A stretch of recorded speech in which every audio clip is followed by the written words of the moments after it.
बयनिसिमबो खुलुमबाय। लोगोसे बे समाव आङो नोंथांमोननि गेजेराव मोनसे गोदान भिडिअ लानानै फैबावबाय। नोंथांमोना भिडिअखौ फारियै जोबजासिम नायलांदो। आसामाव कर'ना जिउसानि गाग्लोबनायखौ नोजोर बोना आसामनि गं 7 जिल्लाफोरखौ आरोबाव फैगौ मंगलबार खालि अदेबानि गाबोननि साननिफ्राय आबुं लकडाउन फोसावफिननाय जासिगोन होनना आसामनि गिबि मन्थ्रि डक्टर हिमन्त बिश्व शर्मा बिथाङा मैया रबिबार खालि बे बाथ्राखौ फोरमायना होदों। फारियै बेफोर जिल्लाफोरा गलाघाट, सनितपुर, डिब्रुगड़, तिनिसुकिया, बिश्वनाथ आरो काछार। बेराफारसेथिं थांनाय 8 खालारावसो आसामनि गिबि मन्थ्रि डक्टर हिमन्त बिश्व शर्माया बुंदोंमोन दि महामारी कर'ना भाइरासनि थाखाय बन्द जानानै थानांनाय आसामनि सोरखारि आरो सोरखारि नङै गासै मावख'फोरा फिन 1 जुलाइनिफ्राय खुलिफिनसिगोन होनना।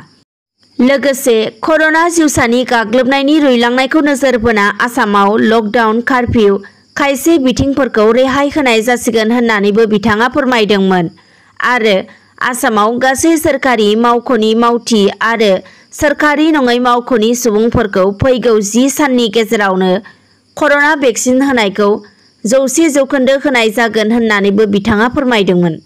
गुबुन खौराङाव फैबावदो। देग्लाय 2021 मायथाइयाव जानो गोनां मेट्रिक आरो एचएस आनजादखौ महामारी कर'ना भाइरासनि जाउनाव खुंफुंनो हानाय नंला एबा जानाय नंला होनना थांनाय 8 खालारावनो सोलोंथाइ मन्थ्रि रनज पेगु बिथाङा फोरमायना होदोंमोन।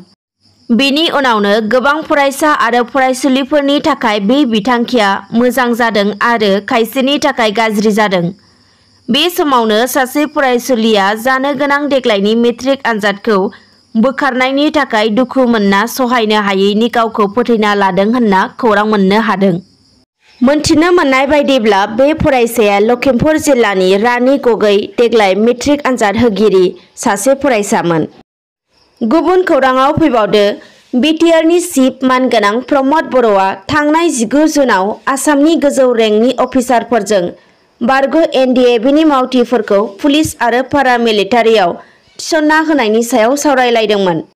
लोगोसे बिथां प्रमदआ एनडिएबिनि गायसनगिरि बिथां रन्जन दैमारीखौ जोबथेसालिनिफ्राय थाबैनो उदां जासिगोन होननानैबो बिथाङा फोरमायो। थारैनो बिथांनि जोबथेसालिनिफ्राय उदां जागोना बर' हारिनि थाखाय जोबोर गोजोनथावनि बाथ्रा। बिथाङा जे गोलाव समनिफ्रायनो नांथाब जुजिथाब बर' हारिनि थाखाय जे खामानि मावबोदों, बर' हारिखौ फोथांना लाखिबोदों, बिब्दि सासे गेदेमा सुबुङा थारैनो जोबथेसालिनिफ्राय थाबैनो उदां मोनथारनांगौ होनना आं सानो। बिटिआरनि चिफ मानगोनां प्रमद बर'आ रोखा बुंथिबावो दि एनडिएबिफोरखौ पुलिस आरो पारामिलिटारियाव थिसनथाइ होगोन। बेजों लोगोसे बिटिआरनि सिङाव थानाय गासैबो लाइमोनफोरखौनो बेनि सायाव जायगा जायगा सोलोंथाइ होनायनि राहा खालामनाय जागोन होननानैबो बुंथियो। लोगोसेनो बिथाङा बुंबावो दि जायफोर बारग' एनडिएबि बिथांमोना पुलिस आरो पारामिलिटारियाव सोलिला एबा बैसो जाला, बिथांमोननि थाखाय आबाद आरो गुबुन गुबुन बिफाननि बिथिंफोराव थिसनथाइ होनायनि राहा लागोन। आरोबावनो बिथाङा बुंबावो दि बावैसो बर' हारियाव जोनोम मोननाय गोदान हाथियार लाग्रा हानजा एनएलएबिनि लाइमोनफोरखौ सावरायनो थाखाय हाग्रानिफ्राय ओंखारबोना फैनोबो बिथाङा खौरांगिरिनि गेजेरजों खावलायहरदों। दिनैनि भिडिअआ बेखिनियानोसै। गोजोन्थों।